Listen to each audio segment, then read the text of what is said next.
Hello friends, स्वागत है आप सभी का एक बार फिर हमारे YouTube channel GK Prince academy पर।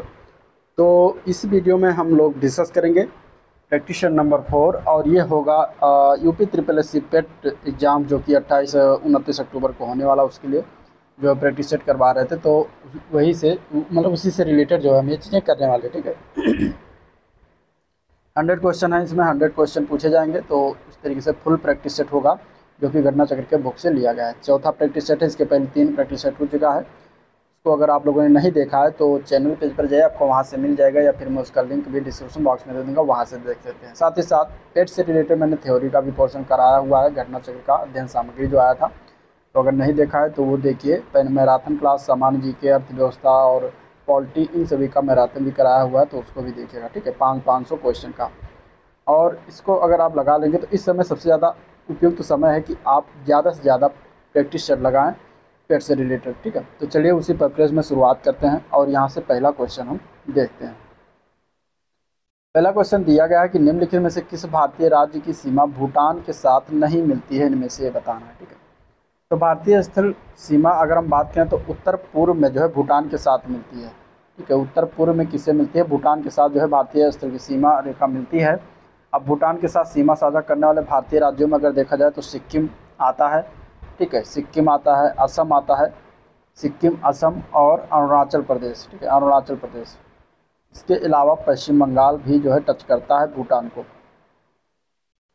तो इस तरीके से इसमें देखा गया तो असम, अरुणाचल प्रदेश और सिक्किम ये जो है और पश्चिम बंगाल टच करता है, लेकिन मेघालय जो है ये टच नहीं करता भूटान से। तो आंसर क्या हो जाएगा? बी ऑप्शन करेक्ट हो जाएगा, ठीक है। मेघालय की जो सीमा है वो भूटान के साथ टच नहीं करती, मिलती नहीं है। नेक्स्ट क्वेश्चन है, कौन सा भारतीय राज्य उत्तर पश्चिम दक्षिण में बांग्लादेश से घिरा हुआ है? कौन सा ऐसा राज्य है जो उत्तर पश्चिम दक्षिण में जो है बांग्लादेश से घिरा हुआ है? तो वो राज्य है त्रिपुरा, ठीक है। त्रिपुरा राज्य जो है पूर्वोत्तर राज्य है, जो जिसकी सीमा असम व मिजोरम से मिलती है, और ये 3 तरफ यानी उत्तर दक्षिण पश्चिम में से बांग्लादेश के साथ जो है अंतर्राष्ट्रीय सीमा साझा करता है। त्रिपुरा की राजधानी की बात करेंगे तो क्या हो जाएगा? तो अगरतला है, ठीक है। त्रिपुरा की राजधानी की बात करेंगे तो क्या हो जाएगा? अगरतला। अगला प्रश्न देखते हैं। अगला क्वेश्चन है, लोकप्रिय नृत्य जो विदेशिया, ये नृत्य का नाम है, ये किस भारतीय राज्य से संबंधित है? तो लोकप्रिय नृत्य विदेशिया जो है ये बिहार राज्य की नाट्यकला शैली से संबंधित है, और ये लोक नृत्य जो है भारतीय राज्य के बिहार में जो है ये होता है। तो आंसर इसका क्या हो जाएगा? ए ऑप्शन करेक्ट हो जाएगा, बिहार राज्य, ठीक है। नेक्स्ट क्वेश्चन है, निम्नलिखित में से कौन सा विश्व का सर्वोच्च पर्यावरण संरक्षण पुरस्कार है? इनमें से तो गोल्डन पांडा पुरस्कार जो है ये सर्वोच्च पर्यावरण पुरस्कार होता है विश्व का। आंसर बी ऑप्शन करेक्ट हो जाएगा। अगला क्वेश्चन है, विश्व जनसंख्या दिवस किस दिन मनाया जाता है? तो ये हर वर्ष मनाते हैं 11 जुलाई को। आंसर बी पार्ट हो जाएगा, 11 जुलाई को मनाते हैं, ठीक है। आंसर क्या हो जाएगा? बी पार्ट करेक्ट हो जाएगा।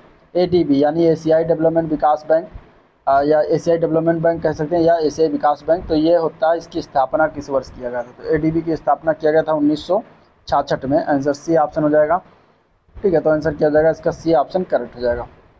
नेक्स्ट क्वेश्चन है कि किस सिटी को गोल्डन सिटी के नाम से जाना जाता है? तो वो कौन सा सिटी है? तो इसमें से अगर देखा जाए तो जैसलमेर को जो है गोल्डन सिटी के नाम से जानते हैं, और इसमें अगर जोधपुर जो दिया गया है इसको ब्लू सिटी के नाम से जानते हैं, ठीक है। अगला क्वेश्चन है, विंग्स ऑफ फायर नामक पुस्तक के लेखक कौन है? तो विंग्स ऑफ फायर नामक पुस्तक के लेखक हैं doctor APJ Abdul Kalam. Answer A part हो जाएगा, ठीक है। इनकी अन्य पुस्तकों में अगर देखा जाए तो India 2020 a vision for the new millennium, एक ये पुस्तक हो गई। दूसरी है इनकी इग्नाइटेड माइंड्स। तीसरी है इनकी इंडोमिटेबल स्पिरिट, ठीक है। चौथी है my journey, transforming dreams into actions, और ये साथ साथ विंग्स ऑफ फायर इनकी आत्मकथा। अगले क्वेश्चन की बात करते हैं, तो लोकसभा का कोरम कुल सदस्य संख्या का कितना होता है? तो लोकसभा का कोरम जो होता है वो कुल सदस्य संख्या की अगर हम बात करेंगे तो 1/10 भाग होता है। आंसर डी ऑप्शन करेक्ट हो जाएगा, ठीक है। 1/10 भाग होता है। नेक्स्ट क्वेश्चन देखते हैं, तो भारतीय अर्थव्यवस्था के उदारीकरण का अग्रदूत किसको कहा जाता है? तो भारतीय अर्थव्यवस्था के उदारीकरण की बात करें तो शुरुआत कब हुआ था? तो 1991 में किया गया था, और ये जो है अगर हम बात करें तो उसमें डॉक्टर मनमोहन सिंह जो है भारत के वित्त मंत्री थे। तो इन्हें ही जो है क्या कहा जाता है? इन्हें ही अर्थव्यवस्था भारतीय अर्थव्यवस्था के उदारीकरण का अग्रदूत कहा जाता है। नेक्स्ट क्वेश्चन, भारतीय आर्थिक समीक्षा की कौन प्रकाशित करता है? तो भारतीय आर्थिक समीक्षा की अगर हम बात करेंगे तो ये वित्त मंत्रालय के द्वारा प्रकाशित होता है। आंसर बी ऑप्शन करेक्ट हो जाएगा। CRR का असंक्षिप्त रूप यानी कि इसका फुल फॉर्म बताना है तो इसका फुल फॉर्म होता है कैश रिजर्व रेशियो, ठीक है। कैश रिजर्व रेशियो यानी कि नगद आरक्षित अनुपात, आंसर बी ऑप्शन करेक्ट है, हिंदी में नगद आरक्षित अनुपात। भारत में प्रथम कृषि विश्वविद्यालय की स्थापना कहाँ पर हुई थी? तो प्रथम कृषि विश्वविद्यालय की स्थापना की बात करेंगे तो ये हुआ था पंतनगर में, आंसर ये पार्ट हो जाएगा 1960 में, ठीक है, 1960 में किया गया था। योजना आयोग का पदेन अध्यक्ष कौन होता है? तो योजना आयोग के पदेन अध्यक्ष की बात करेंगे तो प्रधानमंत्री होता था, अभी योजना की आयोग की जगह पर नीति आयोग आ गया है 1 जनवरी 2015 से, और उसका भी जो अध्यक्ष कौन होता है? प्रधानमंत्री ही होता है। वर्तमान नीति आयोग के जो है उपाध्यक्ष कौन है? तो सुमन बेरी है। वायु दाब को मापने के यंत्र को क्या कहते हैं? तो वायु दाब के मापने को यंत्र को कहा जाता है बैरोमीटर, आंसर हो जाएगा इसका बी ऑप्शन करेक्ट, बैरोमीटर कहा जाता है, ठीक है। घुटनों का जोड़ जो होता है वो किस प्रकार की संधि होता है? तो घुटनों का जोड़ जो होता है वो कब्जा संधि या फिर कोर संधि इसे कहते हैं, तो आंसर बी ऑप्शन करेक्ट हो जाएगा। मानव शरीर की दूसरी सबसे बड़ी ग्रंथि कौन सी है इनमें से? तो उस ग्रंथि का क्या नाम है? तो अग्न्याशय नाम है, दूसरी सबसे बड़ी मानव शरीर की ग्रंथि है, ठीक है, अग्न्याशय ग्लैंड। अब मानव शरीर की सबसे बड़ी ग्रंथि की बात करेंगे तो वो हो जाएगा यकृत। शोल्डर किन दो धातुओं से मिलकर बना मिश्र धातु है? तो शोल्डर जो मिश्र धातु है इसका उपयोग की बात करेंगे तो ये फ्यूज बनाने के काम में लिया जाता है, और ये टिन और सीसा का जो है टिन और सीसा यानी डी पार्ट करेक्ट हो जाएगा, इसका जो है बनकर ये मिश्र धातु से मिश्रण से बनता है। फार्मिक एसिड जो है किसके द्वारा उत्पन्न होता है? फार्मिक एसिड, फार्मिक एसिड की अगर हम बात करेंगे तो ये जो है इसकी अगर हम बात करें तो इसे मिथेनोइक अम्ल भी कहा जाता है, और ये अगर हम बात करें तो लाल चींटियों, मधुमक्खी हैं, ठीक है, साथ ही साथ बिच्छू या बर्र हैं उनके डंकों से पाया जाता है, तो इसमें आंसर लाल चींटी हो जाएगा। नेक्स्ट क्वेश्चन है, भारत का संविधान कौन सा अनुच्छेद मौलिक अधिकारों के प्रवर्तन के लिए संवैधानिक उपचार प्रदान करता है? तो कौन सा अनुच्छेद है? तो वो है अनुच्छेद 32, आंसर भी ए पार्ट करेक्ट हो जाएगा। अगला प्रश्न निम्नलिखित में से कौन किस अनुच्छेद में यह उल्लेख किया गया है कि नीति निर्देश सिद्धांत न्यायालय द्वारा जो है परिवर्तनीय नहीं है इनमें से? तो ये कहा गया है अनुच्छेद 37 में, ठीक है, अनुच्छेद 37 में बातें कही गई हैं, तो आंसर सी ऑप्शन इसका करेक्ट हो जाएगा। नेक्स्ट क्वेश्चन की बात करते हैं, तो भारत के संविधान में निम्नलिखित में से कौन सा अनुच्छेद समान नागरिक संहिता से संबंधित है? तो भारतीय संविधान की अगर हम बात करेंगे भाग 4 के अनुच्छेद 36 से 51 तक, तो ये जो है नीति निर्देश सिद्धांत के तत्वों का उल्लेख किया गया है, और इसमें अनुच्छेद 44 की अगर हम बात करेंगे इसी के अंतर्गत, तो अनुच्छेद 44 के तहत बातें कही गई हैं कि नागरिकों के लिए समान नागरिक संहिता का प्रावधान दिया गया है, तो आंसर इसका हो जाएगा डी ऑप्शन करेक्ट, ठीक है। अगला क्वेश्चन है, क्षेत्रीय परिषदों का सृजन हुआ है किसके द्वारा? तो क्षेत्रीय परिषदों का सृजन जो हुआ है वो 1956 के संसद के अधिनियम के माध्यम से 5 क्षेत्रीय परिषद बनाए गए, जो है उत्तर, दक्षिण, केंद्रीय, पूर्वी और पश्चिमी का गठन किया गया, ठीक है। तो संसद के द्वारा हुआ है, तो आंसर इसका बी ऑप्शन करेक्ट हो जाएगा, ठीक है। अगला प्रश्न है, उच्चतम न्यायालय के पहले न्यायाधीश का नाम बताइए जिनके खिलाफ स्वतंत्र भारत में संसद में महाभियोग का प्रस्ताव जो है पेश किया गया था। तो उनका क्या नाम था? तो उनका नाम था जस्टिस वी रामास्वामी, ठीक है। ये पहले न्यायाधीश थे जिनके खिलाफ स्वतंत्र भारत में संसद में महाभियोग का प्रस्ताव पेश किया गया था। अगला क्वेश्चन है, भारत छोड़ो आंदोलन कब प्रारंभ हुआ था? तो भारत छोड़ो आंदोलन की अगर हम बात करेंगे तो ये जो है 9 अगस्त 1942 को यह आंदोलन जो है प्रारंभ हो गया था, तो आंसर क्या हो जाएगा? आंसर इसका हो जाएगा ए पार्ट करेक्ट, ठीक है, ए पार्ट करेक्ट हो जाएगा। नेक्स्ट क्वेश्चन है, 1903 में दक्षिण अफ्रीका में महात्मा गांधी ने किस अखबार की स्थापना की थी? तो 1903 में दक्षिण अफ्रीका में महात्मा गांधी ने जो है इंडियन ओपिनियन नामक अखबार की स्थापना किया था, तो करेक्ट आंसर इसका क्या जाएगा? करेक्ट आंसर इसका डी ऑप्शन करेक्ट हो जाएगा, ठीक है।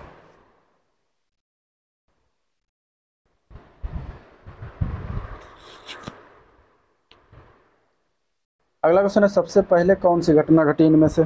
तो इनमें से सबसे पहले घटना कौन सी घटी है ये बताना है। देखिए, दांडी मार्च दिया गया है, भारत छोड़ो आंदोलन है, और साइमन कमीशन है, और गांधी इरविन समझौता है।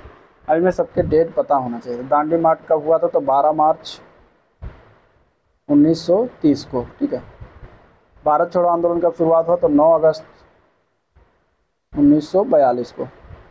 साइमन कमीशन का आगमन कब हुआ था? तो 3 फरवरी 1928 को। गांधी इरविन समझौता हुआ था 5 मार्च 1931 को। तो अब आप जब इस तरीके से डेट पता होगा तब आप एग्जाम में कर पाएंगे, ठीक है। तो डेट जरूर, जो क्रांतियाँ हुई हैं उनके डेट तो ज़रूर याद रखिएगा, इंपॉर्टेंट की इस तरीके से भी पूछा जाता है एग्जाम में। अब सबसे पहले कौन घटना हुई थी, तो बता सकते हैं कि कौन सी घटना हुई थी। तो सामन कमीशन 1928 में सबसे पहले आया था। आंसर इसका हो जाएगा C part correct. Next question है, निम्नलिखित में से किस एक्ट के द्वारा भारत के गवर्नर जनरल को अध्यादेश जारी करने की शक्ति प्रदान की गई इनमें से। तो वो कौन सा एक्ट था, तो वो था इंडियन काउंसिल एक्ट 1861, ठीक है। आंसर इसका बी ऑप्शन करेक्ट है। अगले क्वेश्चन में हमें मिलान करना है। हावड़ा षड्यंत्र केंद्र केस जो दिया गया है, यह किस इससे संबंधित कौन है, तो उनका नाम है जतेंद्र नाथ मुखर्जी, ठीक है। जतेंद्र नाथ मुखर्जी जो हावड़ा षड्यंत्र केस से संबंधित है। लाहौर षड्यंत्र केस से संबंधित कौन थे, तो वो थे राजगुरु। दिल्ली षड्यंत्र केंद्र से कौन से संबंधित है, दिल्ली से, तो दिल्ली षड्यंत्र केस से संबंधित है मास्टर अमीचंद। और अलीपुर षड्यंत्र केस से संबंधित अरविंद घोष थे। ये चारों याद रखिएगा, ठीक है। अगला क्वेश्चन देखते हैं, महान अशोक किस वंश का शासक था। महान अशोक की अगर हम बात करेंगे तो अशोक महान जो था ये मौर्य वंश का शासक था। आंसर हो जाएगा सी ऑप्शन का, ठीक। 273 ईसा पूर्व से लेकर 232 ईसा पूर्व तक ये बिंदुसार का पुत्र था। नेक्स्ट क्वेश्चन, वह एकमात्र वायसराय कौन था जिसकी भारत में हत्या हुई थी। तो उस वायसराय का नाम क्या था, तो वो था Lord Mayo. Answer D part हो जाएगा। इसका कितना कार्यकाल था भारत में, तो 1869 से लेकर 1872 तक रहा था। और इसकी हत्या कहाँ पर हुई, तो अंडमान निकोबार द्वीप समूह के भ्रमण के दौरान एक दंडित अपराधी के द्वारा इसकी हत्या कर दी गई थी। अगला क्वेश्चन देखते हैं, तो गौतम बुद्ध को ज्ञान कहाँ प्राप्त हुआ था। तो गौतम बुद्ध को ज्ञान की प्राप्ति हुई थी बोध गया में जो है 6 वर्षों की कठिन साधना के बाद 35 वर्ष की अवस्था में वैशाख पूर्णिमा की रात्रि को एक पीपल वृक्ष के नीचे गौतम को ज्ञान प्राप्त हुआ था। ज्ञान प्राप्त के बाद में बुद्ध कहलाए थे। तो आंसर बी ऑप्शन इसका राइट हो जाएगा। अगले क्वेश्चन में भी हमें मिलान करना है। सम्राट दिया, उनका मकबरा के बारे में दिया है, ठीक है। बाबर का मकबरा कहाँ है, तो बाबर का मकबरा है काबुल में। अकबर का मकबरा कहाँ है, तो अकबर का मकबरा सिकंदरा में। सिकंदरा कहाँ है, सिकंदरा आगरा में है, ठीक है। जहांगीर का मकबरा कहाँ है, जहांगीर का मकबरा की अगर हम बात करें तो लाहौर में है। और शाहजहाँ का मकबरा भी आगरा में।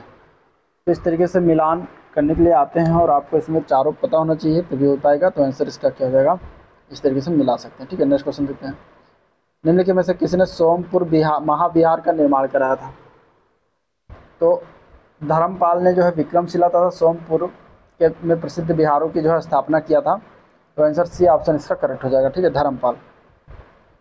नेक्स्ट क्वेश्चन है, भारत के उत्तर पश्चिमी भाग में शीतलकाल में निम्नलिखित में से किस कारण से होती है। तो भारत के उत्तर पश्चिमी भाग में शीतकाल में किस कारण से वर्षा होती है बताना। तो उत्तर पश्चिमी भाग में शीतकाल में होने वाली वर्षा जो पश्चिमी विक्षोभों के कारण होती है। तो ए पार्ट इसका करेक्ट हो जाएगा, पश्चिमी विक्षोभ, ठीक है। अगले क्वेश्चन की बात करें तो निम्नलिखित में से कौन सा भारत और विश्व का एकमात्र तैरता हुआ राष्ट्रीय उद्यान है इनमें से। तो केबुल लामजाओ जो पार्क है ये राष्ट्रीय उद्यान है, नेशनल पार्क है। ये क्या है, एकमात्र तैरता हुआ राष्ट्रीय उद्यान है। और ये कहाँ पर है, ये भी याद रखिएगा, मणिपुर में। ये लोकटक झील है जो मणिपुर में, उसी का एक अभिन्न हिस्सा है ये केबुल लामजाओ नेशनल पार्क, ठीक है। नेक्स्ट क्वेश्चन है, निम्नलिखित में से कौन सी एशिया की सबसे बड़ी खारे पानी की झील है। तो एशिया की सबसे बड़ी खारे पानी की झील जो है चिल्का झील हो जाएगी। ये कहाँ पर स्थित है, तो ये उड़ीसा राज्य में। उड़ीसा की जो चिल्का झील है ये एशिया की सबसे बड़ी खारे पानी की झील है, याद रखिएगा, ठीक है। पुलिकट झील कहाँ पर है, तो आंध्र प्रदेश में है, तमिलनाडु। और लोकटक झील की अगर हम बात करेंगे तो कहाँ पर है, तो ये जो है मणिपुर में पड़ता है। विश्व का सबसे बड़ा ऊंचा पठार कौन सा है। तो विश्व का सबसे ऊंचा पठार की बात करें तो तिब्बत का पठार है। आंसर ए पार्ट हो जाएगा, ठीक है। किस देश में कोयले का सर्वोच्च भंडार है। तो अगर हम देखें 2021 के आंकड़ों के अनुसार तो सबसे ज़्यादा अगर देखेंगे तो संयुक्त राज्य अमेरिका में कोयले का सबसे ज़्यादा सर्वाधिक भंडार है। तो आंसर ए पार्ट हो जाएगा, डी पार्ट हो जाएगा। इसके बाद अब देश और मुद्रा दिया गया है। तुर्की की मुद्रा का क्या नाम है, तुर्की की मुद्रा का नाम है लीरा। वेनेजुएला की मुद्रा का क्या नाम है, तो बोलीवर नाम है। संयुक्त अरब अमीरात की मुद्रा का क्या नाम है, तो दिरहम है। और आर्मेनिया की मुद्रा का नाम है आर्मेनियम ड्रैम। तो इस तरीके से ये हो जाएगा मिलान करने के लिए। ठीक है, अब 41-42 जो क्वेश्चन है इस पैसेज के अनुसार है, पैसेज को पढ़िएगा। हम लोग क्वेश्चन की तरफ चलते हैं। ठीक है, यह है पैसेज। क्वेश्चन देखते हैं। पहला क्वेश्चन कुछ इस तरीके से दिया गया कि our experience of reality is the product of, किसके बारे में आपका जो है हमारा एक्सपीरियंस है रियलिटी है प्रोडक्ट के लिए, तो बताना आगे। इसके बाद इस गद्यांश को पढ़ने के बाद बताना कि क्या होगा आगे इसमें। तो जब आप गद्यांश को पढ़ेंगे तो इसमें आएगा कि रियलिटी की जो एक्सपीरियंस है वो न्यूरॉन्स के जो है मध्य कनेक्टिविटी से जो है डेलिकेट बैलेंस का परिणाम होता है, इसलिए इसमें सी पार्ट करेक्ट हो जाएगा। ठीक है, a delicate balance of connectivity between neurons.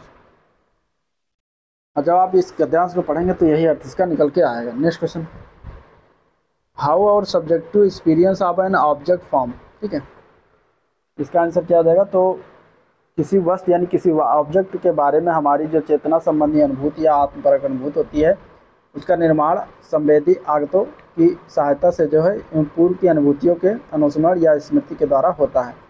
तो यहाँ पर बी पार्ट हो जाएगा, the recollection of previous experience with the help of sensory inputs. तो आंसर बी ऑप्शन करेक्ट है। नेक्स्ट क्वेश्चन में हमें सिनोनिम बताना है यानी कि पर्यायवाची बताना है। इसका क्या हो जाएगा, पर्यायवाची। ठीक है, फ्रैंक या चूजी का पर्यायवाची, तो चूजी मीन्स क्या होता है, नकचढ़ा या फिर तुनक मिजाज। ठीक है, नकचढ़ा या फिर तुनक मिजाज का अर्थ होता है। तो इसका अन्य पर्याय क्या हो सकता है, तो इसमें अगर देखा जाएगा तो वो सिलेक्टिव जो है इसका अन्य पर्याय हो जाएगा। सिलेक्टिव भी चुनने वाला या चयनात्मक होता है। तो आंसर सी ऑप्शन करेक्ट हो जाएगा। ठीक है, choose the correct antonym. Antonym means विलोम शब्द। डिस्पैच का विलोम, डिस्पैच की अगर हम बात करेंगे तो इसका फुल मतलब इसका अर्थ क्या होता है, तो डिस्पैच मीन्स भेजना। अब इसका अर्थ पता चल गया तो इसका विलोम भी पता कर सकते हैं। तो इसमें से हो जाएगा एक्वायर। एक्वायर मीन्स क्या होगा, प्राप्त करना। ठीक है, प्राप्त करना, तो ये विलोम हो जाएगा। इसका answer D A option correct हो जाएगा। वन वर्ड सब्स्टिट्यूट चूज करना है, a person of great learning in several language. इसको हम एक शब्द में क्या कहेंगे, यानी कि अनेक भाषाएं जानने वाला या अनेक भाषाओं का ज्ञाता, उसको हम एक लैंग्वेज में कहते हैं polyglot. Answer B option correct हो जाएगा। ठीक है, अभय और उभय शब्द का सही युग्म क्या अर्थ होगा, तो अभय मिस होता है निर्भय और उभय मिस होता है दोनों। तो आंसर ए पार्ट करेक्ट हो जाएगा। ठीक है, शुभेच्छा का संधि विच्छेद बताना क्या होगा, तो शुभेच्छा का संधि विच्छेद हो जाता है शुभ प्लस इच्छा। शुभ प्लस इच्छा, आंसर इसका बी हो जाएगा। निम्नलिखित में से कौन सा समुद्र का पर्यायवाची नहीं है इनमें से, तो इनमें से पर्यायवाची समुद्र की बात करेंगे तो अम्बुद नहीं होता। ठीक है, अम्बुद जो होता है वो बादल का पर्यायवाची होता है। बाकी पारावार, पयोधि, अर्णव, इसके अलावा वारिध, सिंधु, सागर, रत्नाकर, ये सभी जो है सिंधु के समुद्र के पर्यायवाची हैं। नेक्स्ट क्वेश्चन बताना, विलोम युग कौन सा सही है, करुण का निष्ठुर, ये सही है विलोम। आस्तिक का अधार्मिक, जो कि गलत है ये। आस्तिक का होता है नास्तिक। सुदूर का विस्तार, सुदूर का विस्तार नहीं होगा, सुदूर का निकट होगा। ठीक है, निकट। और संकल्प का जो दिया गया है, संकल्प का विकल्प होता है ना कि अकल्प। इसमें सही विलोम जो था वो ए पार्ट में था। अगले प्रश्न में बताना है, गूलर का फूल होना, इस मुहावरे का सही अर्थ क्या होगा, तो गूलर का फूल होने का अर्थ होता है दुर्लभ वस्तु। क्या होता है, दुर्लभ वस्तु होता है। सी पार्ट करेक्ट हो जाएगा। ठीक है, नेक्स्ट क्वेश्चन में हमें मान ज्ञात करना है। इसका मान ज्ञात करना है। देखिए 11.5 माइनस और इसके बाद इसको सिंप्लीफाइड करना है, तो सबसे छोटे ब्रैकेट से शुरुआत करेंगे यहाँ से। 9 - 3 × 2 यानी कि 9 - 6, 3 दूनी 6, पहले गुणा करेंगे। इसके बाद 9 में से 6 घटाएंगे तो यहाँ हो जाएगा 3। तो इतने पार्ट में 3 आ जाएगा। तो फिर 0.5 से 3 को गुणा करेंगे तो 1.5 आ जाएगा। ठीक है, 1.5 में 5 जोड़ देंगे तो 5 × 1 = 6, 6.5 आएगा। इधर माइनस और इधर 11.5 लिखा हुआ है। अब 11.5 में से 6.5 घटाएंगे तो 5 फाइनली आंसर हो जाएगा, जो कि ए पार्ट में दिया गया है और ये हमें निकालना था। ठीक है, तो इस तरीके से सिंप्लीफाइड कर सकते हैं इसको। अगला क्वेश्चन में बताना है, इसका भी मान ज्ञात करना है। ठीक है, क्यूब, फिर स्क्वायर, फिर स्क्वायर, फिर इसके बाद ये दिया हुआ मान। तो देखिए, और ये भाग मतलब डिवाइड भी लगा, तो यानी कि भाग, यानी कि इसके नीचे ये चीज़ें रखी हुई हैं। तो यहाँ पे अभी वही फार्मूला जो होता है उसको लगाएंगे, जो a³ + b³ / a² - ab और प्लस बी स्क्वायर, ये बराबर क्या होता है ए प्लस बी। तो अब यहाँ थोड़ा ध्यान से देखेंगे तो देखिए ए क्यूब और बी क्यूब, यानी ए बराबर 0.151 और बी बराबर 0.49 दिया है। यहाँ देखिए ए स्क्वायर भी दिया है, बी स्क्वायर दिया है। अब इसको जब आप 51 और 49 को गुणा करेंगे तो 2499 आएगा। तो यानी कि यहाँ पे ए गुणे बी दिया है। तो इस तरीके से हम इन सभी की जगह पे क्या लिख सकते हैं, ए प्लस बी माने 0.51 प्लस 0.49 जोड़ देंगे तो 9 10 5 9 1 10। तो इस तरीके से आंसर इसका हो जाएगा 1। आंसर क्या हो जाएगा 1। तो आंसर डी पार्ट करेक्ट हो जाएगा। ठीक है, अगला क्वेश्चन है कि निम्नलिखित में से सबसे छोटे भिन्न इनमें से कौन सी है। सबसे छोटी भिन्न बताना है, इनमें से कौन सी हो जाएगी।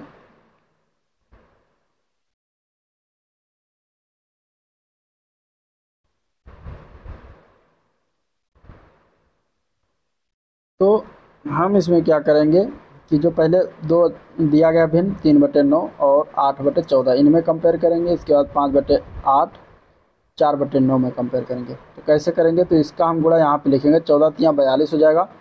इसका गुणा जो हम यहाँ पे लिखेंगे 9 8 72। तो इनमें से जो बड़ी संख्या आएगी वही सबसे बड़ी भिन्न हो जाएगी। तो देखिए 42 छोटा है, 72 बड़ा है, तो ये 8/14 इसमें बड़ी हो गई। इसी तरीके से 9 5 45 लिखेंगे और 8 चौक 32 यहाँ पे लिखेंगे। तो इसमें देखिए 45 बड़ा यानी कि 5/8 बड़ा हो गया। तो अब दोनों बड़े बड़े को कंपेयर कर लेंगे, 8/14 और 5/8 को कंपेयर करेंगे। तो यहाँ से 8 टाइम 14 हो 64 हो जाएगा और इधर आ जाएगा 14 5 70 आ जाएगा। ठीक है, तो यहाँ पे देखिए 64 जो है 70 से कम है। इस तरीके से 70 वाली हो जाएगी, यानी कि 5/8 जो है सबसे बड़ी संख्या हो जाएगी इनमें। तो इनमें सबसे बड़ी संख्या 5/8 हो जाएगी। हमें क्या निकालना, सबसे छोटी संख्या निकालना। तो सबसे छोटे वाले को इसमें चूज करना था। तो इनमें जो है ये सबसे बड़ा था 8/14, इनमें ये सबसे बड़ा था 5/8। छोटी निकालना तो 3/9 और 4/9 में हम इसमें क्या करेंगे, जो है चूज करेंगे। तो इसमें देखिए अगर एलसीएम बराबर होता है तो ऊपर की संख्या जो सबसे छोटी होगी वही छोटी हो जाएगी। तो 3/9 इनमें से सबसे छोटी हो जाएगी। तो आंसर क्या हो जाएगा, आंसर इसका हो जाएगा बी पार्ट करेक्ट। ठीक है, 3/9। नेक्स्ट क्वेश्चन है 5 संख्याओं का ABCDE का योगफल इतना है, ए और बी का औसत 6 है, डी और ई का औसत 9 है। तो ए बी और सी का औसत ज्ञात करें। अब देखिए A plus B plus C plus D plus E का मान दिया गया है 37.5। ठीक है, इसके बाद ए प्लस बी का मान दिया गया है, या औसत दिया गया है प्लस बी का 6। तो टोटल अगर निकालेंगे तो 2 से गुणा करेंगे तो 12 आ जाएगा। इसके बाद डी प्लस ई का मान दिया गया है 9। तो इसका अगर हम टोटल निकालेंगे तो 18 आ जाएगा। ठीक है, तो यहाँ से ए प्लस बी और डी प्लस बी मान दिया गया और हमें ए बी और सी का मान हमें ज्ञात करना है। किसका ज्ञात करना है, ए बी और सी का मान हमें ज्ञात करना है। ठीक है,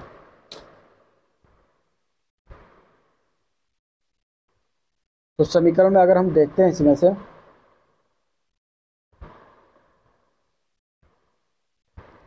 तो यहाँ देखिए ए प्लस बी का मान हमें पता है, डी प्लस सी का मान पता है। इन दोनों मानों को हम ऊपर वाले में रख देंगे। तो ए प्लस बी का मान 12 है, 12 plus C plus D plus C का मान 18 प्लस ये बराबर हो जाएगा 37.5 के। तो यहाँ से सी बराबर हो जाएगा 12 प्लस 18 उधर जाएगा तो 37.5 माइनस 12 प्लस 18 यानी 30 हो जाएगा। सी का मान आ जाएगा 7.5। यहाँ से सी का मान क्या आ गया, 7.5 आ गया। अब ए बी सी का अभी अगर हम बात करें औसत की बात करेंगे तो ए प्लस बी प्लस सी अपान 3 ये औसत हो जाएगा, इन तीनों का एवरेज हो जाएगा। यहाँ से ए प्लस बी का मान पता है 12 प्लस सी का मान पता चल गया अभी 7.5। तो बटे 3 कर देंगे इसको, 12 और 7 19/5 हो जाएगा। बटे 3 कर देंगे और जब 3 से डिवाइड करेंगे तो ये टोटल का एवरेज निकल के कितना आ जाएगा 6.5। 6.5 इसका एवरेज निकल के आ जाएगा। आंसर डी ऑप्शन करेक्ट हो जाएगा। ठीक है, चलिए नेक्स्ट। एक परीक्षा में 40% अभ्यर्थी लड़कियां थीं। परीक्षा में 35% लड़के और 20% लड़कियां फेल हो गए और 585 लड़के उत्तीर्ण हुए। तो उत्तीर्ण होने वाली लड़कियों की संख्या बात याद करनी है हमें। तो देखिए अंकों में दिया गया है लड़कों का उत्तीर्ण होना, तो हमें लड़कों का उत्तीर्ण होना परसेंटेज में हम निकाल लेंगे तो उसके बराबर कर देंगे। तो वहाँ से फिर हमें जो है 100% पूरा पता चलेगा, वहाँ पे लड़कियों का मान हम निकाल सकते हैं। ठीक है, तो चलिए। तो लड़कियाँ 40% थीं, इसलिए परीक्षा में अगर हम देखेंगे तो 40% जब लड़कियाँ थीं तो 60% क्या थे, लड़के थे। जब 40% लड़कियाँ थीं तो 60% क्या थे, लड़के थे। ठीक है, 40% क्या थी, लड़कियाँ थीं, गर्ल्स थी। तो अनुत्तीर्ण यानी कि फेल लड़कों का परसेंटेज अगर हम ज्ञात करें, फेल लड़कों का परसेंटेज तो 60 का 35% फेल हुए ना, 60 का 35 निकाल लेंगे यहाँ से। 20 3 60, 20 पंचे 100, 5 7 35, 7 3 21। तो 21% जो है फेल हो गए, 21% क्या हो गए, फेल हो गए। तो पास कितने हुए लड़कों की संख्या, तो पास की अगर हम बात करें तो टोटल 60 थे, 60 में से 21 घटा देंगे तो हमें जो है पास लड़कों का संख्या 39% आ जाएगा। ठीक है, 39% पास हो गए। अब उत्तीर्ण लड़कियों का परसेंटेज की अगर हम बात करेंगे तो देखिए 40% लड़कियां थी, उसमें से 20% क्या हो गई, फेल हो गई। 20% क्या हो गई, फेल हो गई। तो हमें अगर पास वालों को बनाए तो यानी 80% इनमें से पास होंगे, तो 40 गुणे 80/100 निकाल देंगे तो ये पास लड़कियां हमें निकल आएंगी परसेंटेज। तो यहाँ से 8 चौक 32% जो है लड़कियाँ पास हो गई। ठीक है, 32% लड़कियाँ पास हो गई। तो अब देखिए 39% दिया है 585 के। ठीक है, 39% बराबर 585 के दिया गया है।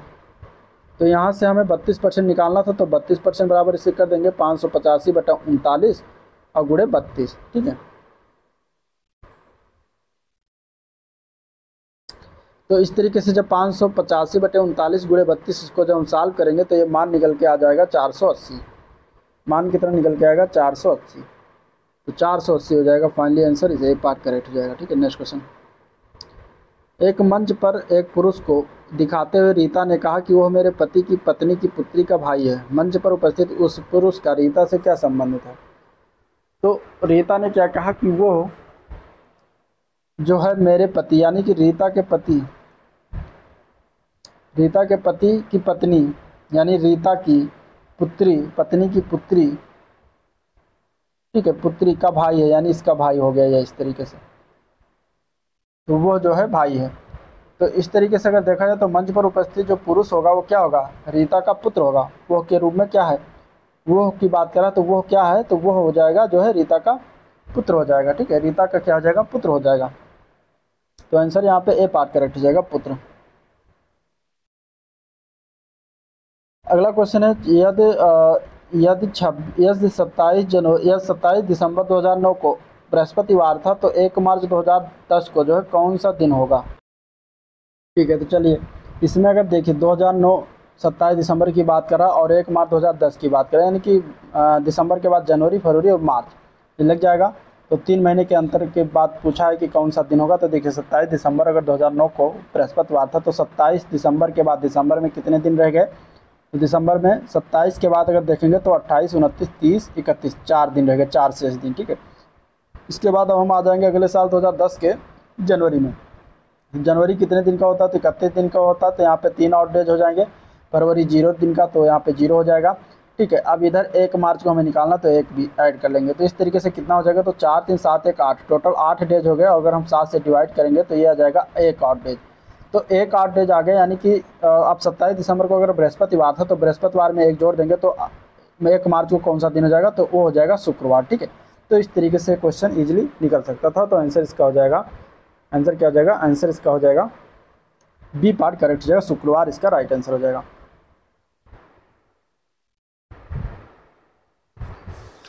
अगले क्वेश्चन में हमें असंगत बताना कि इनमें से कौन सा एक अलग है तीनों चारों में से। तो देखिए 289, 484 और 784 की अगर हम बात करें तो ये क्रमशः 289 जो है 17 का वर्ग है, 484 जो है ये किसका स्क्वायर है, तो ये 22 का स्क्वायर है। ठीक है, और 784 की बात करेंगे तो ये 28 का स्क्वायर है। तो यहाँ 1331 जो हो जाएगा यही अलग हो जाएगा। ठीक है, 1331 की बात करें तो ये 11 का क्या है, क्यूब है, और जबकि तीनों में स्क्वायर दिया गया है तो इसलिए अलग डिफरेंट हो जाता है। तो आंसर आपका इसमें क्या हो जाएगा, आंसर इसमें होगा डी पार्ट करेक्ट हो जाएगा। ठीक है, डी पार्ट इसमें करेक्ट हो जाएगा। नेक्स्ट क्वेश्चन अब ये कथन और निष्कर्ष से दिया गया है। तो पहले कथन निष्कर्ष को देखते हैं, इसके बाद क्वेश्चन सॉल्व करेंगे।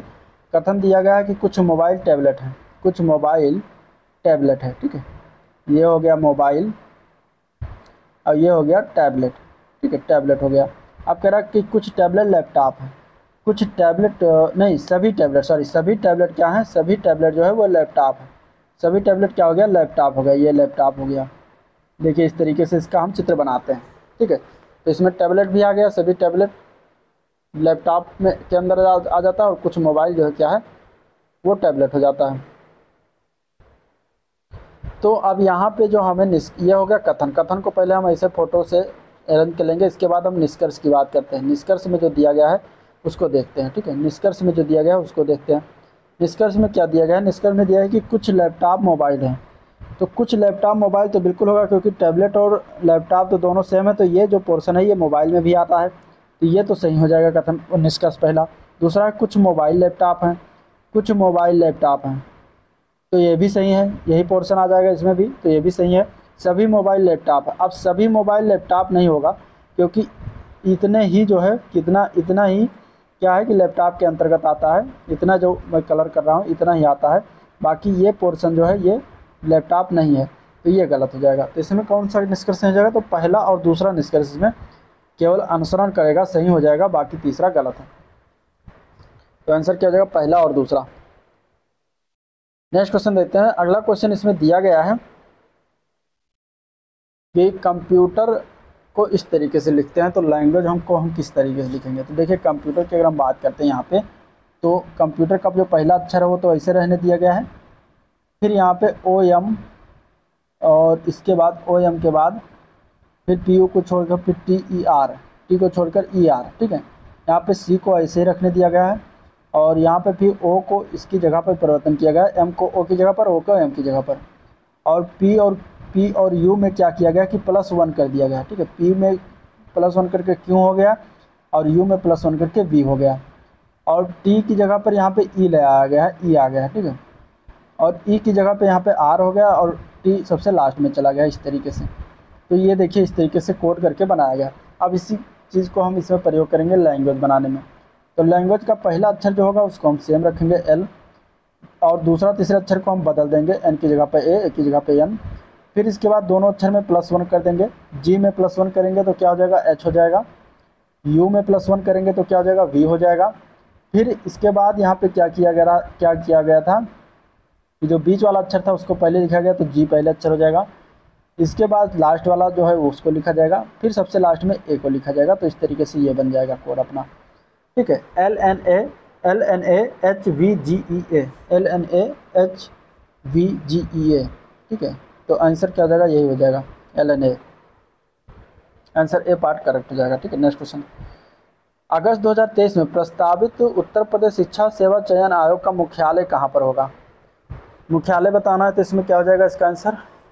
मुख्यालय की अगर हम बात करेंगे तो ये जो प्रस्तावित है उत्तर प्रदेश शिक्षा सेवा चयन आयोग, इसका मुख्यालय प्रयागराज में बनाया जा रहा है, तो आंसर B पार्ट करेक्ट हो जाएगा, ठीक है। नेक्स्ट क्वेश्चन है। मार्च 2023 में वन वर्ल्ड टीवी समिट 2023 का आयोजन कहाँ किया गया है?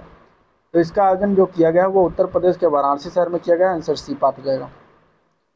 अगला क्वेश्चन है। नए संसद भवन में कुल कितने सदस्यों के बैठने की व्यवस्था है? तो नए संसद भवन में अगर हम बात करेंगे इसमें से, तो 1272 सदस्यों के बैठने की व्यवस्था किया गया, तो आंसर D ऑप्शन करेक्ट है, ठीक है। 28 मई को जो है नए संसद भवन का उद्घाटन प्रधानमंत्री नरेंद्र मोदी के द्वारा किया गया है। नए संसद भवन के वास्तुकार कौन है? तो विमल पटेल हैं। टाटा प्रोजेक्ट लिमिटेड द्वारा नए संसद भवन का निर्माण किया गया। नेक्स्ट क्वेश्चन है। अप्रैल 2023 में कौन सा देश नाटो का 31वां सदस्य देश बना? तो उस देश का क्या नाम है? तो नाटो का जो 31वां बना है वो है Finland, answer A part correct हो जाएगा, ठीक है, फिनलैंड। अगला क्वेश्चन देखते हैं। मई 2023 में भारत ने किस देश को आपदा सहायता प्रदान करने हेतु ऑपरेशन वरुणा चलाया था? तो ऑपरेशन वरुणा की अगर हम बात करेंगे तो ये चलाया गया था म्यांमार में मोचा चक्रवात आया था, उससे उत्पन्न जो आपदा की स्थिति आई थी उसमें राहत सामग्री और सहायता प्रदान करने के लिए ऑपरेशन वरुणा चलाया गया था, तो आंसर B पार्ट करेक्ट हो जाएगा, ठीक है। भारत का पहला डिजिटल साइंस पार्क कहाँ बनाया जा रहा है? तो भारत का पहला डिजिटल साइंस पार्क जो है ये रखा गया है आधारशिला प्रधानमंत्री नरेंद्र मोदी को कब रखा गया है? तो 25 अप्रैल 2023 को इसका आधारशिला रखा गया है। और कहाँ पर रखा गया है? तो ये रखा गया है तिरुवनंतपुरम में। तिरुवनंतपुरम कहाँ है? केरल में, केरल की राजधानी, ठीक है, तिरुवनंतपुरम में। Next question. जून 2023 में नंद बाबा दुग्ध मिशन योजना किस राज्य में शुरुआत किया गया है? तो ये उत्तर प्रदेश सरकार के द्वारा शुरुआत किया गया, आंसर B पार्ट हो जाएगा, ठीक है। 6 जून को शुरुआत किया गया है। अगला क्वेश्चन है। जून 2023 में सूरीनाम का सर्वोच्च नागरिक सम्मान the grand order of the chain of yellow star किसे प्रदान किया गया है? तो सूरीनाम का सर्वोच्च सम्मान है the grand order of the chain of yellow star, ये दिया गया है भारत की राष्ट्रपति द्रौपदी मुर्मू को सम्मानित किया गया है, तो आंसर B ऑप्शन करेक्ट हो जाएगा। और यह जो है सम्मान पाने वाली पहली भारतीय हैं। नेक्स्ट क्वेश्चन है, जून 2023 में संपन्न पुरुष जूनियर एशिया कप हॉकी 2023 का खिताब भारत ने किस देश को पराजित करके जीता? तो जून 2023 में, जो कि 1 जून 2023 को हुआ था, सलालाह ओमान में संपन्न हुआ था पुरुष जूनियर एशिया कप हॉकी 2023 का खिताब। तो भारत ने जो है पाकिस्तान को हराया था। आंसर ए पार्ट करेक्ट हो जाएगा, ठीक है। और यह रिकॉर्ड चौथी बार जो है भारत ने जीता है। जून 2023 में ही केंद्रीय मंत्री सर्बानंद सोनोवाल ने भारत के पहले अंतर्राष्ट्रीय क्रूज पोत को हरी झंडी दिखाकर किस देश के लिए रवाना किया? तो ये रवाना जो किया है चेन्नई से श्रीलंका के लिए जो है रवाना किया गया है। तो श्रीलंका हो जाएगा, आंसर बी पार्ट करेक्ट हो जाएगा, ठीक है। अब क्वेश्चन 71 से 75 इन अनुच्छेद है, यानी कि पैराग्राफ, इन पैराग्राफ को पढ़ के देना है। तो पैराग्राफ को पढ़िएगा, हम चलते हैं क्वेश्चन की तरफ, ठीक है। क्वेश्चन की बात करें, दिया गया विज्ञान के संदर्भ में असत्य कथन कौन सा है? तो जब इसका जो है पढ़ेंगे, पैसा जब पढ़ेंगे तो इसमें आपका आंसर निकल के क्या आएगा? आंसर की बात करें तो आंसर इसका हो जाएगा सी ऑप्शन, ठीक है। विज्ञान अपने समय की वास्तविक सच्चाई बयां करती है, जो कि विज्ञान के बारे में इस पैसेज के अनुसार यह गलत कथन है, ठीक है। तो आंसर क्या हो जाएगा? सी ऑप्शन इसका हो जाएगा। नेक्स्ट क्वेश्चन है, निम्नलिखित में से कोई भी सिद्धांत अपने आप में कभी निरपेक्ष, आकाट या परम सत्य नहीं होता इनमें से। तो कौन सा है? तो वो है विज्ञान। विज्ञान कभी निरपेक्ष, आकाट, परम सत्य नहीं होता। न्यूटन का सिद्धांत किसकी वजह से परिष्कृत हुआ? तो न्यूटन का सिद्धांत की अगर हम बात करेंगे तो क्वांटम फिजिक्स की वजह से जो है परिष्कृत हुआ था। तो आंसर ए पार्ट करेक्ट हो जाएगा इस गद्यांश के अनुसार। आज भी उपग्रहों के प्रक्षेपण में किसका प्रयोग होता है? तो इस गद्यांश के अनुसार देखेंगे तो गुरुत्वाकर्षण सिद्धांत का प्रयोग किया जाता है। किसने न्यूटनवाद को झूठा करार दिया था? तो ये झूठा करार दिया था किसने न्यूटनवाद को? तो इसके अगर हम आंसर की बात करें तो बी पार्ट है क्वांटम फिजिक्स, ठीक है। अभी अब 76 से 80 तक भी इसको पढ़ना है गद्यांश को, उसके बाद इसका आंसर देना। तो गद्यांश को पढ़िएगा, हम क्वेश्चन की तरफ चलते हैं। उपयुक्त गद्यांश का सही शीर्षक क्या होगा? तो इसमें से अगर बात करें, जब गद्यांश को पढ़ेंगे तो आपको इसमें समझ में आएगा कि ये शांति और सुखी के बारे में ज़्यादातर बात किया गया। तो शांत रहो, सुखी रहो। क्रोध आने की स्थिति में शांत रहने की प्रवृत्ति को क्या नाम दिया गया है? तो उसको नाम दिया गया महायोग। आंसर सी ऑप्शन करेक्ट हो जाएगा। क्रोध को काबू में रखने के लिए मुख्यतः कौन से रोग दूर हो जाते हैं? तो क्रोध को काबू में रखने के लिए मुख्यतः पाचन क्रिया से जुड़े जो है रोग क्या होते हैं? दूर हो जाते हैं। चिंता की रेखाएं कहाँ उभर आती हैं? तो चिंता की रेखाओं की अगर हम बात करेंगे तो ये ओजस्वी चेहरे पर जो है उभर आती हैं। शांत रहने की प्रक्रिया में आगे बढ़ने के लिए रात्रि को क्या करें? तो शांत रहने की प्रक्रिया में आगे बढ़ने के लिए रात्रि को जो है क्रोध के अनुभव डायरी पर लिखें। आंसर इसका सी ऑप्शन करेक्ट हो जाएगा, ठीक है। तो इस तरीके से यह था वीडियो। 80 से लेकर और 100 तक क्वेश्चन जो है ये सभी क्या हैं? पैराग्राफ से मतलब ग्राफ से हैं क्वेश्चन। तो ग्राफ को मैं इसका PDF टेलीग्राम चैनल पर प्रोवाइड करा दूंगा, तो वहाँ से आप इसको अपलोड करके इसको पढ़िएगा, ठीक है। चलिए इस वीडियो को एंड करते हैं, मिलते हैं अगले वीडियो में, तब तक के लिए थैंक यू। और वीडियो पसंद आया तो लाइक करिए, चैनल को सब्सक्राइब नहीं किया तो प्लीज़ सब्सक्राइब कर दिएगा, ठीक है। मैं बीच में इसलिए नहीं कहता हूँ कि आपका जो है पढ़ाई डिस्टर्ब ना हो, साथ साथ चलते रहे, लास्ट में कहता हूँ। तो आप इसको सब्सक्राइब और लाइक कर सकते हो, उसमें आपका कोई एक भी पैसा नहीं लगने वाला है, ठीक है। थोड़ा आप लाइक करेंगे, वीडियो को शेयर भी करेंगे तो हमें थोड़ा सा उससे क्या होगा, प्रोत्साहन मिलता है। चलिए एंड करते हैं, मिलते हैं नेक्स्ट वीडियो में, तब तक के लिए थैंक यू।